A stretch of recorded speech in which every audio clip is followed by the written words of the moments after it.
खातिर हमरा गीत के रवानी हम गाने में गावा नहीं बोलब ना बोलब तो फालतू ढेर बोलते ठीक है। ऊंचा ऊंचा ऊंचा औखान यही सुना है बाबू।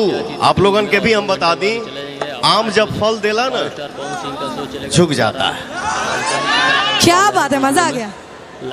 आम जब फल देता है तो झुक जाता है, वो कभी नहीं बोलेगा कि मैं बड़ा हूं, वो ऐसे हो जाएगी। लेकिन गढ़ा में ऋण जौन होला ना, ऋण का काला तो नहीं देने रे, वो ऋण काला होलरी में भर के जरा दिया ला। एक डढ़िया में 10 को फरी ऐसे हो जाए।